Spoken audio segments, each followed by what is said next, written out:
Bem, olá a todos, Leonardo Balsalobro, estou aqui hoje junto com o vereador, ao lado do vereador Lucas Zanata, do Partido Verde, né, vereador? Opa, agradeço a oportunidade. Aqui em Araçatuba, e nós estamos aqui hoje para conversar sobre um assunto, uma pauta que é muito importante na cidade, que tem gerado polêmica no país inteiro, né, Lucas?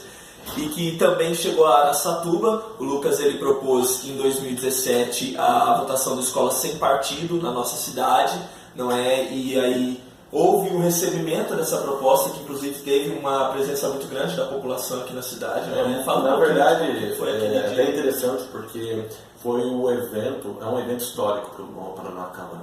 Foi um evento com o maior número de apoio popular. Na verdade, foi anterior à sessão, nós tivemos o plenário cheio e a praça em frente à Câmara Municipal cheia, com telão.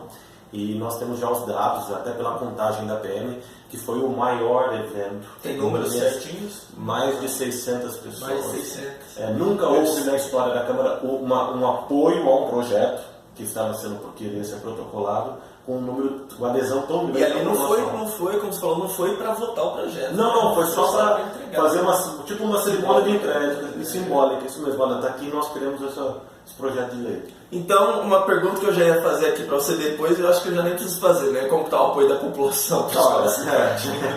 Até bom citar, nós tivemos o nosso jornal local aqui, ele fez uma pesquisa não publicada ainda, mas ele fez aquele questionamento: você é contra ou a favor? Pela internet. Teve mais de 2.000 pessoas, ou em torno de 2.000 que votaram. E ele deu 89% favorável. Então Já respondeu. Fez esse pesquisa. Né? Mas, então, vamos falar como está a atualidade do projeto na nossa cidade, vamos falar especificamente aqui, depois mais pra frente a gente fala um pouquinho lá no âmbito nacional.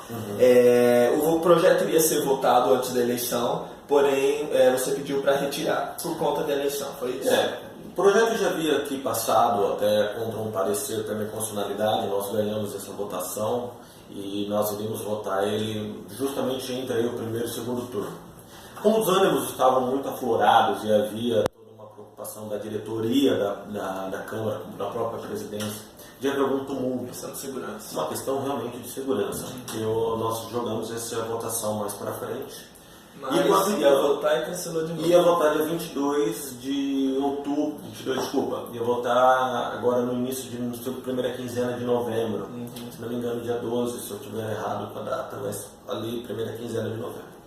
Mas com a vitória do candidato Jair Bolsonaro, que tinha as suas pautas do Escola Sem Partido, nós percebemos que vai ser um debate muito amplo nacional, uma abrangência ao projeto, e nós corremos um risco claro de que o projeto de lei de Araçatuba, logo no início do ano, ou num curto espaço de tempo, ficasse desatualizado. Então preferimos não votar agora, aguardar como é que vai ser e quais serão os projetos que virão pelo novo Ministério da Educação e trabalhar em conjunto, até porque também nós já temos uma promessa do futuro governador do Estado de São Paulo da implementação do projeto. Então, um projeto amplo, escola sem partido, você fala de vários assuntos. Você fala não só da constitucionalidade e legalidade do projeto, como você fala de liberdade de cátedra, de liberdade de expressão, de direitos do vulnerável, do aluno. Você faz o entendimento da ideologia de gênero como uma ciência, é uma ideia refutada pela ciência, porém ganhou espaço onde não deveria. Então é muito amplo o assunto escola sem partido. Então, não tem nada a ver por questão de falta de votos. Não, pelo contrário. Eu tinha por mim um entendimento de que o projeto ia passar por razões claras. O momento mais crítico, que foi a votação contra o parecer da ilegalidade, que foi emitido pela Procuradoria Legislativa, nós ganhamos. E aí você fazer um voto de um candidato a presidente que teve 80% dos votos em Araçatuba, sendo que essa foi uma pauta dele, e achar que aqui dentro nós iríamos ter uma mudança menor, né, perder votos, e não faz sentido. Se mostrou claro. E a população claramente apoiando. Então, assim, politicamente é claro, é de fácil entender que nós teríamos a vitória, mas eu não quero só ganhar. Então, eu desde o início falei, eu quero debater porque eu sei da profundidade desse projeto. E o Lucas, muitas pessoas falam, inclusive na época da entrega do projeto, teve vereador que falou assim: me mostra uma prova do que está acontecendo isso na cidade de Araçatuba, já que o projeto aqui é apresentado por você para Araçatuba. Existe essa ideologização e essa implementação da ideologia de gênero e também a questão política partidária nas escolas de Araçatuba? Tá. É o seguinte, quando você fala de escola fundamental, grande exposição da ideologia político-partidária é a ideologia de gênero. Entenda bem, ideologia de gênero é uma pauta política. Ela não está desvinculada de uma ideologia política, ela é uma pauta política. Então ela se insere primeiro no ensino básico, nas crianças menores de 10 anos. Então nós tivemos, por exemplo, aqui alguns primeiros casos que nós tivemos, foi de pessoas externas à escola, que pressionaram professores, porque o professor, por exemplo, estava fazendo uma atividade em que o nome dos alunos era dividido por ordem alfabética e depois uma coluna por masculino e feminino. E a pessoa achou aquilo um absurdo, um preconceito do professor, dividir os nomes por masculino e feminino. E a professora não sabia o que fazer. Então, esses são os primeiros casos. Há outros casos que a gente entra na questão dos pais, e a gente entende e respeita isso. Porque a escola sem partido não vem para expor a pessoa publicamente. Nós não queremos que os professores sejam mandados embora, nós queremos ridicularizá-los, pelo contrário. Nós queremos que parem com a ideologia de gênero. E aí os pais nos procuram, e aí nós encaminhamos, e nós os instruímos a procurar a diretora e a professora. E na maioria, grande maioria dos casos, os pais tiveram essa conversa e houve uma retratação por parte dos profissionais. E quando essa retratação, o próprio pai, até numa questão de proteger o filho, ele não quer fazer um pronunciamento oficial. Ele não quer que o caso seja exposto. Então nós tivemos casos já que os pais mesmo disseram, olha, eu resolvi, eu não quero expor meus filhos, por quê? Meu filho vai continuar estudando naquela escola. Ou um outro caso que a mãe falou, olha, ela se retratou, a diretora eu gosto dela, ela pediu desculpas, porque o que o pai e nós queremos? É que não faça mais. Então nós temos assim, denúncias, nós temos um material que agora recentemente veio ao município, com um material didático que os próprios professores nos encaminharam com conteúdo de ideologia de gênero. Então, entenda que a ideologia de gênero é o primeiro passo da ideologização política dentro das escolas. O Escola Sem Partido aqui, ele atinge a crianças e alunos de que idade até que idade? Basicamente até os 10 anos, porque essa é a responsabilidade do municipal particular. Porque entende assim, o público particular, vamos pôr o privado, né? A escola privada, ela está sendo autorizada pelo Estado a exercer a função de educador. Tanto é que ela obedece às bases comum curricular nacional. Então, constitucionalmente, a obrigatoriedade de ensino é do Estado. Então, quando há uma escola privada ensinando, oferecendo o ensino privado, ele está obedecendo a uma diretriz estatal, a um ordenamento do governo federal. Então, sim, a escola privada também se enquadra porque ela está sendo autorizada. Agora, o artigo 211, se não me engano, parágrafo 2º da Constituição Federal, fala que a responsabilidade do ensino fundamental é do município. Por isso que a nossa lei abrange apenas o ensino fundamental até 10 anos. Recentemente, uma das vereadoras contrárias, a vereadora contrária à Escola Sem Partido, ela deu uma entrevista a um programa, Cidade Aberta, da FM, lá da rádio Cultura FM, isso. E ela falou que o projeto ele vai, de certa forma, não sei se neutralizar seria a palavra certa, ações do professor para ajudar as crianças, por exemplo, em casos de que elas fossem abusadas, maltratadas. Aí tem a questão, aí eu faço duas perguntas. É verdade isso? Como que se posiciona a Secretaria da Educação do município a respeito? E você também falou em outra entrevista que o projeto Escola Sem Partido não é nada novo, é apenas simplificando leis que já existem. É uma interpretação extremamente equivocada da vereadora, uma interpretação que eu não consigo achar nenhum argumento de interpretação de texto para verificar isso. O texto é claro que é usado para gerar essa interpretação errônea. Fala que a escola e o Estado não podem se imiscuir, o verbo imiscuir, ele não se intrometer em assunto alheio ao amadurecimento sexual e assuntos relacionados à ideologia de gênero. Então, o que nós estamos falando? A escola não pode se intrometer no assunto alheio ao amadurecimento sexual e ideologia de gênero da criança. Nada tem a ver e não pode em nenhum momento configurar omissão no caso da percepção do conhecimento de um abuso sexual. Porque omissão é crime também. Então não tem como você interpretar esse artigo e ter, você ler o artigo e ter essa interpretação. Por mais força que eu fiz para querer achar alguma possibilidade dessa interpretação, confesso para você assim, que eu achei impossível. Então eu achei uma argumentação sem fundamento nenhum. Porque o que nós pedimos? Não se intrometam em assuntos alheios. Agora, o abuso sexual que uma criança pode ter sofrido, seja doméstico ou seja externo, é obrigação do professor e de qualquer cidadão não ser omisso a isso, porque omissão é crime também. Então, assim, eu não vejo nenhum fundamento nisso. Por isso, volto a reiterar, o Escola Sem Partido não criou nada novo. Nós estamos compilando leis já existentes. Como se posiciona a Secretaria de Educação? E a secretária Silvana de Souza? Olha, eu não posso responder por ela, porém eu tive uma reunião com ela e com as diretoras da Secretaria, e todas elas entenderam o projeto. Né? A reunião foi muito boa, foi uma reunião que eu posso dizer qualitativa, no sentido positivo da palavra.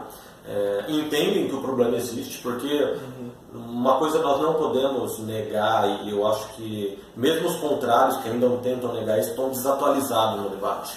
Hoje não dá para negar a existência do problema. Então o princípio foi, não, isso não existe. Aí, graças aos inúmeros vídeos, e eu cheguei um dia a conversar com o pessoal das mães pela Escola Sem Partido, elas chegaram a receber em média 70 denúncias por dia. Então não dá para você negar a existência, então elas sabem disso.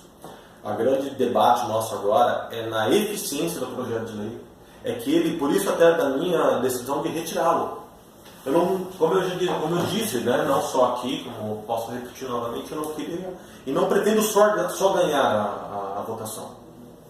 O mérito deve ser discutido, porque o problema é sério e ele existe. Ele abriu um debate, inclusive, na sociedade que antes não existia, inclusive de trazer os pais de volta à rotina escolar das crianças. Sem dúvida nenhuma. Que também é um erro, porque assim, no sentido de que muitas famílias não têm acompanhado mais sociedade. O dia que nós estivemos na rádio junto, eu fui muito enfático nisso, porque nós temos pais ausentes.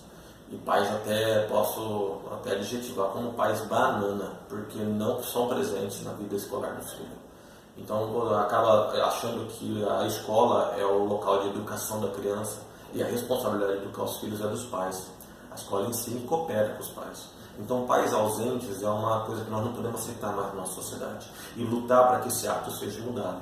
Então até para mim poder falar isso, eu também tive que mudar os meus comportamentos com meu filho e que eu e minha esposa pudéssemos acompanhar cada vez mais, ou não os dois, mas pelo menos vão estar lá na reunião dos pais e professores.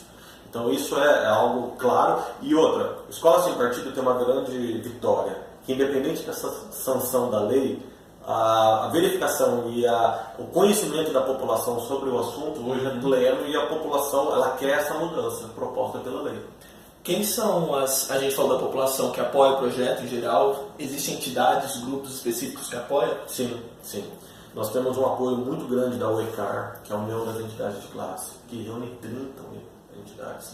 Eu posso citar a Associação Paulista de Medicina, eu posso citar a Associação dos Engenheiros, a Associação dos Contadores, a Fiesp, todas envolvidas com a UECAR, a própria presidente da OB de Araçatuba que nos apoiaram. Nós temos apoio de várias igrejas, e aí alguns querem usar isso de maldade para dizer assim, é um projeto religioso. Ele não é religioso, mas a religião faz parte da nossa constituição social e é importante que as instituições religiosas participem, porque elas são formadoras de moral. Nós temos morais religiosas, seja você cristão ou não, ou um espiritualista, alguém que tenha religião ou não, mas nós temos moral na nossa sociedade que foi concebida através da religião.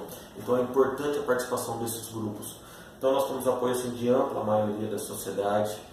Nós percebemos... Os professores também? Hoje nós temos um grupo de professores nos apoiando, porque no início do projeto de lei muitos desconheciam o projeto e só ouviam falar pelaquela crítica feita pelo sindicato, que é um sindicato totalmente vinculado a um partido político que é o PT. Hoje a POS que é um braço do PT, então não representa os professores e era a única fonte de informação que tinha. E aí agora nós temos um grupo de professores que tem se envolvido, tem lido o projeto de lei, que é importante. Muitas pessoas debatiam o projeto de lei sem ler. E agora esses professores não só estão lendo, como estão estudando o tema e têm nos apoiado, têm trabalhado conosco. nós temos feito reuniões, tanto é que muitos materiais chegaram à minha mão através de professores. Agora, partindo já para o fim, Lucas, falar um pouquinho a nível nacional, o filósofo Olavo de Carvalho, ele bastante reconhecido e apoiado pelos apoiadores do Bolsonaro, e por quem defende o Escola Sem Partido, geralmente, quase a sua totalidade, apoia e gosta do Olavo de Carvalho. Ele fez recentemente um vídeo, dentre outros já feitos, que ele faz várias críticas à Escola Sem Partido. Ele apoia a ideia, que é tirar essa censura da esquerda nas escolas, conforme a Escola Sem Partido em geral fala, mas ele critica a forma com que o Escola Sem Partido ele é colocado. Ele é feio. E aí eu notei algumas coisas, eu até estava assistindo um vídeo dele, ele falou que primeiro precisa haver uma comprovação de que há esses atos, não apenas eu dizer. Você falou aqui que há essa comprovação, né? Mas aí ele aborda muito a questão cultural, que ele cita assim, que há 50 anos já tem sido feita essa pregação unilateral, ou seja, professores, né, que têm esse posicionamento político, eles falam aquilo que eles acreditam, a opinião deles, mas eles inibem ou não falam do outro lado. Então aí uma frase que eu anotei que eu achei interessante dele é a seguinte, aí abre aspas: o problema não é a opinião que o professor expressa, mas aquele suprime, fecha aspas. E aí ele cita que o Escola Sem Partido ele deveria, antes de criar um projeto de lei, ele deveria primeiro juntar essa documentação jurídica válida e acumular várias provas a respeito, e aí ele nomeia isso como a esfera intelectual, depois levantar discussão dentro das universidades, que seria a esfera cultural, depois a esfera social, que é conquistar a opinião pública, e depois conquistar o apoio político, e depois fazer o projeto de lei. Né? Ele fala que a Escola Sem Partido começou pelo último ponto. Tá. Eu respeito e admiro muito o Olavo de Carvalho, eu tenho lido seus materiais, até seu livro, mas nessa situação específica eu não consigo ver dessa forma. Por quê? Porque, primeiro, o material de comprovação, nós já temos muitos, e eles já são mais... A doutrinação é algo que não se discute a existência mais. É um fato já notório a todo mundo. O debate intelectual, eu não penso que é dessa forma.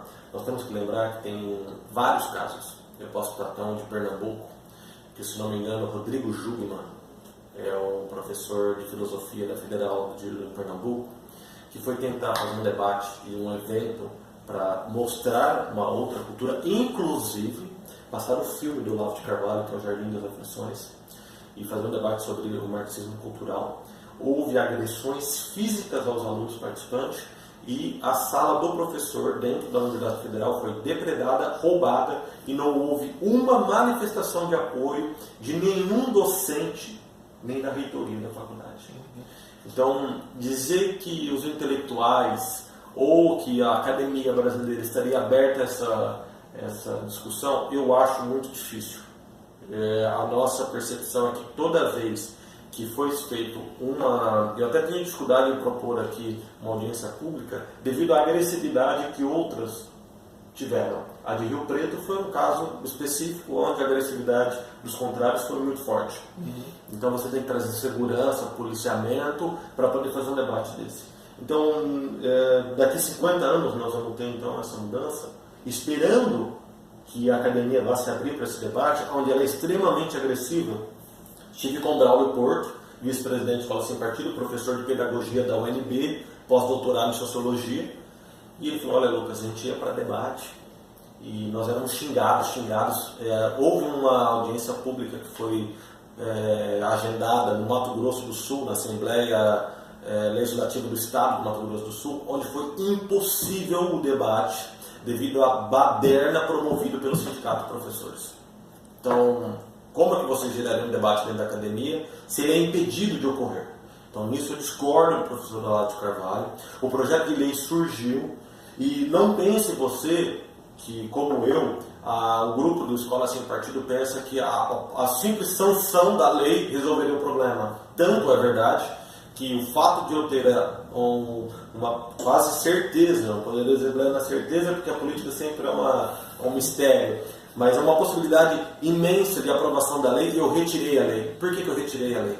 Eu retirei a lei pela demanda de reuniões, pela demanda, não seria nem a palavra de reuniões, de debates que devem e deverão ser feitos em Araçatuba. porque o assunto é complexo. Mas, me lembro que quando propus a lei, os contrários, alguns professores vieram falar para mim, assim, vinculados ao sindicato, não, retira que a gente debate. Eu sabia que não era verdade. Eu continuei com o projeto de lei para que o assunto estivesse à tona, para que todos pudéssemos nos inteirar do assunto. E a partir do momento que eu obtive as vitórias, no momento que eu achei pertinente, retirei a lei para que houvesse debate. Mas se você não toma essa atitude, eu tenho, como foi tomada pelo Miguel Najib, autor e vamos dizer o pioneiro no projeto escolar, o pai do projeto, eu acho que nós não chegaríamos onde nós estamos hoje. Eu acho que agora nós vamos ter um debate. Eu acho que agora nós vamos ter... Não, porque a sociedade percebeu a necessidade, não foi a academia. Não pense você que a maioria, hoje alguns acadêmicos, isso eu posso dizer que tem acontecido comigo, estão interessados em debater o projeto, em entender, mesmo sendo contrários. Mas infelizmente não é a maioria. Tá bom, Lucas. Perfeito. Quero agradecer a presença do vereador, obrigado por aceitar essa entrevista nossa aqui. É um prazer. E ela está disponível para você fazer compartilhar aí com todo mundo, inclusive com provavelmente muita gente que não é contrário ao projeto. Lógico. Quem sabe é mais uma forma aí de ampliar o debate. Perfeito. Aqui na nossa cidade. Então, só para ficar claro, pessoal, você não retirou o projeto por nenhum outro motivo a não ser. Não, pelo contrário. O projeto deve ser debatido porque o assunto é pertinente e o assunto é real. Ele deve vir em votação aqui mesmo. Então, ele pode vir em votação, depende até de como que ele vier elaborado do governo federal. Se ele for extremamente abrangente, ele já é abrangente. É uma pergunta que eu até havia te feito, se aprovado no âmbito nacional precisa vir para cá. Ainda não dá para responder. É possível. Tá bom. Obrigado, Lucas. Obrigado a todos. Um grande abraço.